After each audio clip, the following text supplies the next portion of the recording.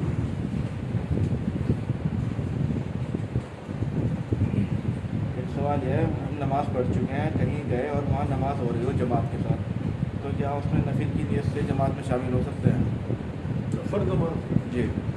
اچھا, ان کا سوال یہ ہے کہ اگر ہم فرض نماز پڑھ چکے اور ہم کہیں پہنچے, یا کسی مسجد میں کوئی اجتماع ہونا تھا, یا کسی جیسے ہمارا مرکز ہے یہاں نماز ہوتی ہے, تو ہم نماز میں شریک ہو جائیں. اگر ہماری نماز پڑھی ہوئی ہو تو نفل کی نیت سے کھڑے ہو جائیں. بھائی دیکھو, 3 نمازیں تو ایسی ہیں جن میں آپ نہیں شامل ہو سکتے, اور 2 نمازوں میں آپ نفل کی نیت سے شامل ہو جاؤ. ایک تو فجر کی نماز کے بعد نبی اکرم صلی اللہ علیہ وسلم نے منع فرمایا, فجر کی جماعت اگر ہو رہی ہے, آپ نے نماز پڑھ چکے گھر پہ یا کسی اور مسجد میں, تو آپ نہیں شامل ہو سکتے, کیونکہ سجدے سے منع فرمایا نبی نے. اس طرح اثر کے بعد منع کیا کوئی بھی نفلی عبادت کرنے سے. حدیث آپ نے سنی ہوگی, اثر کے بعد اسی لیے نفل نہیں پڑے جاتے. اور کوئی بھی نفلی عبادت ایسی نہیں ہے سوائے صلاۃ التسبیح کے جس کی 2 سے زیادہ نیت باندھی جاتی ہے. 3 رکعت کی نیت باندھی جا سکتی ہے, اس لیے مغرب میں بھی آپ شامل نہیں ہو سکتے. تو ان 3 نمازوں میں تو شامل نہیں ہو سکتے. باقی آپ اس میں ظہر اور عشاء میں شامل ہو سکتے ہو, کیونکہ 4 رکعت کی آپ صلاۃ التسبیح پڑھتے ہیں. 3 کی کوئی نفلی نیت نہیں, کوئی نفل نہیں ہوتے 3 رکعت. کیا عورت نامحرم مرد کو شکل دے سکتی ہے؟ نہیں جب ان کا سوال یہ ہے کہ اگر کوئی مرد مر جائے, کوئی رشتہ دار یا پڑوسی نامحرم ہو, کیا عورت اس کی شکل دیکھ سکتی ہے؟ ہاں بھائی, میرے حساب سے دیکھ سکتی ہے, کیونکہ عورتوں کو تو اس طرح کی پردے کی حکم نہیں ہے جیسا مردوں کو پردے کا حکم ہے. کیونکہ مردوں کی نظر میں گندگی ہے, عورتیں اکثر پاکی ہوتی ہیں, گندی نظر سے نہیں دیکھ سکتی. کسی سے کوئی عشق کرتی ہو اور وہ مر جائے اور وہ اس سے اس کا میل ملاپ بھی ہو, اس نیت سے نہیں دیکھ سکتی, باقی دیکھ سکتی. لاجک تو یہی کہتی ہے بھائی. میں تو اس لیے بتا رہا آپ کو کہ ایسی کوئی حدیث اس طرح کی نہیں ملتی یا قرآن کی آیت نہیں ملتی. مردوں کے لیے تو ہے کہ وہ ان کی نظریں جو ہوتی ہیں ان میں شہوت ہوتی ہے, اس لیے وہ نامحرم عورتوں کو مردہ بھی نہ دیکھیں. جو شکل دیکھنے کی بات آتی ہے اکثر فوتگی کے بعد ہے, اس میں کیا کوئی فضیلت ہے یا کیا حکمت ہے, کیا ان معاملہ؟ کا سوال یہ ہے فوتگی کے بعد شکل دیکھنے کی جو بات آتی ہے اس میں فضیلت ہے کیا؟ بھائی عبرت ہے اس میں. آپ اس میت کو دیکھ کے اپنی میت میں یاد کرو کہ میں بھی ایسے ہی پڑا ہوا ہوں گا اور لوگ مجھے دیکھ رہے ہوں گے اور میں کچھ نہیں کر پاؤں گا. مطلب وہ تو ایک سارا جتنا بھی آپ قبرستان جاتے ہو, نمازیں پڑھتے ہو, قبرستان جانے کا حکم نبی نے کیا, تو صرف آپ کی عبرت کی ہے. میت جو ہوتی ہے اس میں شریک ہونے کا مطلب یہی ہے کہ آپ کو اپنی موت یاد رہے اور اپنا حساب کتاب یاد رہے. اس میں کوئی ثواب والی بات نہیں ہے. ثواب بھی نہیں ہے, نبی کا حکم ہے تو ثواب تو ہوگا. ہر وہ حکم جو نبی دے کے گئے وہ سنت بن گیا آپ کی. ہمارے جنازہ پڑھتے ہوئے کیا جوتے اتارنے ضروری ہے؟ ان کا سوال یہ ہے نماز جنازہ پڑھتے ہوئے کیا جوتے اتارنے ضروری ہے؟ نہیں, کوئی ضروری نہیں ہے بھائی. نبی نے جوتوں میں بھی نماز پڑھی. آپ اگر ہمارے یہاں تو جانور پھرتے ہیں نا سڑکوں پہ, اگر آپ نے جوتے اتار کے گندی زمین پہ آ گیا آپ اور زیادہ گناہ گار ہو, پڑھے گی نماز آپ. جوتے تو آپ کے اندر پیر ہے نا, صاف ہے, آپ تلوی تو گندے ہوں گے, اگر ہوئے بھی تو اسی نماز آپ کی ہو جائے گی. اسی کی باتوں میں نام ہو. ایک سوال ہے, قبرستان میں اکثر تسکین کے وقت لوگ بات کرتے رہتے ہیں, تو انہیں کیا پڑھنا چاہیے؟ ہاں, ان کا سوال یہ ہے بھائی, آج کل دیکھا جاتا ہے کہ تدفین کے وقت لوگ پہنچ جاتے ہیں اور باتیں کرتے رہتے ہیں. ہم بھی دیکھتے ہیں. انہیں کیا کرنا چاہیے, کیا پڑھنا چاہیے؟ زیادہ سے زیادہ درود شریف پڑھیں اور جو بھی دعائیں یاد ہو, قرآن یاد ہو, وہ پڑھتے رہیں اور اس میت کے لیے دعا کرتے رہیں کہ اللہ کی مغفرت کرے. وہاں جتنے بھی لوگ دفن ہیں ان کے لیے یہ حق ہے آپ کا وہاں جانے کا. لیکن ہم تو آج کل کیونکہ معاشرے کی وجہ سے جاتے ہیں, اللہ کی وجہ سے نہیں جاتے. جتنا امیر ہوگا, ہمارا جاننے والا ہوگا, ہمارا قریبی رشتے دار ہوگا, اتنا ہی میت پڑ جائے گی. تو وہاں مقصد اللہ ہے ہی نہیں. پھر وہاں جب اللہ مقصد نہیں ہے, دنیا مقصد ہے, تو دنیا کی باتیں کریں گے وہاں کھڑے. میرے حساب سے تو زیادہ زیادہ ربنا آتینا فی الدنیا حسنۃ وفی الآخرۃ حسنۃ وقنا عذاب النار پڑھتے رہے اللہ سے دعا کریں اللہ اس کی دنیا جیسی بھی کٹی کی آخرت بنا، ہماری دنیا اور آخرت دونوں بنا۔ یہ بہترین دعا اللہ نے قرآن میں دی ہے، اسے تو آپ گرا باندھ لیں۔ میرے بڑے استاد ہیں مکہ شریف میں میرے، انہوں نے مجھے یہ دعا دی تھی۔ وسیع اللہ عباس صاحب ایک بار یہاں ان کا پروگرام جو میں نے کرایا تھا، اللہ خطیب ہیں، وہ حرم میں خطاب کرتے ہیں، انہوں نے یہ دعا مجھے دی تھی کہ اسے گرا سے باندھ دیں۔ تو میں تو الحمدللہ بہت لوگوں کو دیتا ہوں، یہاں میں نے اپنے پیٹ میں بھی پڑھی تھی۔ جیسے نماز ہوتی ہوئی ہوتی ہے اور اس کا مائک خراب ہو جاتا ہے، جو اوپر لوگ ہوتے ہیں ان کے پاس تک آواز نہیں پہنچ پاتی، اس کے لیے کیا کرنا چاہیے؟ ان کا سوال یہ ہے کہ اور لوگوں تک تلاوت کی آواز نہ پہنچے، مائک خراب ہو جائے تو کیا کریں؟ خاموشی سے کھڑے رہیں بس۔ امام صاحب کی نماز ہی آپ کی نماز ہے، آپ کی نماز ہو گئی۔ یہ تو اب آگے لاؤڈ اسپیکر، پہلے بھیڑ زیادہ ہوتی تھی اور کوئی لاؤڈ اسپیکر نہیں تھا، جہاں تک آواز پہنچی تھی تکبیر لوگ پڑھ دیا کرتے تھے، تکبیر اب بھی کوئی شروع کر دے کہ رکوع سجدے کا پتہ لگ جائے۔ باقی تو اپنا تلاوت نہیں آ رہی، کوئی بات نہیں، آپ اللہ سے لو لگائے رکھو۔ اسی لیے تو تلاوت کا حکم ہے کہ آپ خود تلاوت کرو اس ٹائم۔ اگر خاموش نمازیں ہیں یا آپ تک امام صاحب کی آواز نہیں آ رہی تو آپ کو اپنی تلاوت کرنی چاہیے۔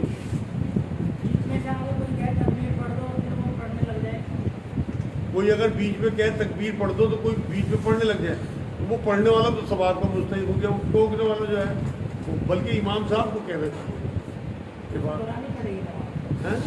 نہیں کوئی دورانی نہیں پڑے گی آپ، اتنا زیادہ دین میں وہ نہیں ہے، مشکل ہے یہ تو یہاں بہت زیادہ، یہاں یہی کرتے ہیں دورا دو جی، بات بات پہ نماز دورا دو۔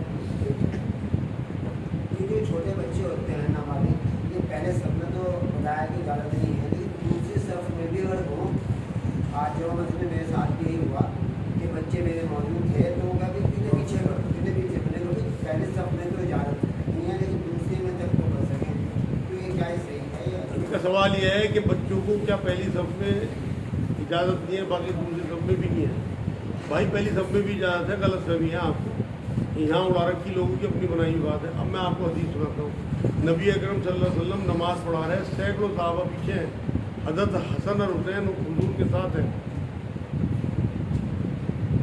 اور ایک بار حضرت امامہ ساتھ ہے حضور کی نماز سے، اور حضور جیسے بھی سجدے میں گئے وہ پیٹھ پہ چڑھ گئے، وہ پہلی صف میں نہیں ہے، پہلی صف سے بھی آگے ہے، وہ امام صاحب کے ساتھ ہیں، اور نبی نے سجدہ لمبا کر دیا، انہیں اتارا نہیں، نہ چھڑکا کہ تم نے میری اور میرے صحابہ کی نماز خراب کر دی۔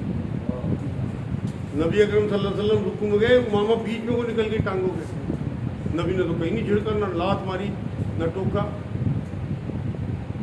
اصل میں ہمارے ہاں دین کو بہت سخت کر دیا، دین تو وہ ہے پانی کی طرح ہے، جیسے حالات موڑے ویسے موڑتے چلے جاؤ، تو دین حنیفی کہا اس لیے کہ نبی اکرم صلی اللہ علیہ وسلم میں دین حنیفی لے کے آیا ہوں، آسان دین، یہ مشکل ہم نے کر دیا اور اس کی پکڑ ہوگی ان باتوں کی۔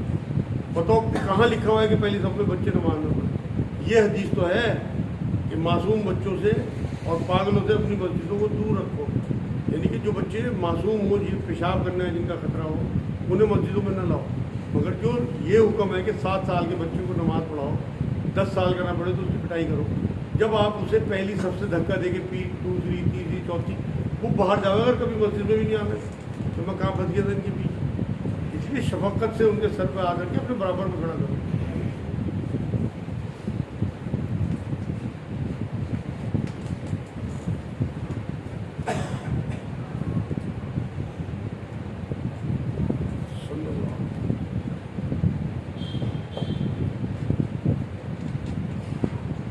جیسے آپ نے بھی کہا کہ پانی کی طرح ہے، اس کی کوئی ایک مثال ہے؟ پانی کی طرح، جس طرح پانی مڑتا جاتا ہے جہاں جہاں اسے جگہ ملتی جاتی ہے، تو یہ دین حنیفی میں نے بتایا نبی کی حدیث ہے، آسان دین وہ ہے جو حالات کے ساتھ مڑتا چلا جائے۔ اب آپ دیکھو نا، آپ کو نماز کا حکم ہے تو کسی قیمت پہ نہیں چھوڑنی، آپ کے مقررہ وقتوں پہ پڑ جائے، سورہ نساء کی آیت ہے۔ اب نبی نے فرمایا اگر تمہاری حالت کھڑے ہونے کی ہو تو کھڑے ہو، نہیں کھڑے ہونے کی اللہ کو پتہ ہے، لا یکلف اللہ نفسا الا وسعہا، بیٹھ کے پڑھو، بیٹھ کے نہیں پڑھ سکتے لیٹ کے پڑھو، ایسی بھی حالت نہیں ہے اشارے سے پڑھو، وضو نہیں کر سکتے تیمم کرو، مسجد نہیں جا سکتے گھر پہ پڑھو، کھیت پہ پڑھو، سڑک پہ پڑھو، پوری زمین مسجد بتا دیا امت کے لیے، کتنی تو آسانی ہے۔ آپ کسی معاملے میں میرے سے پوچھ لو نبی کا طریقہ کتنا آسان تھا،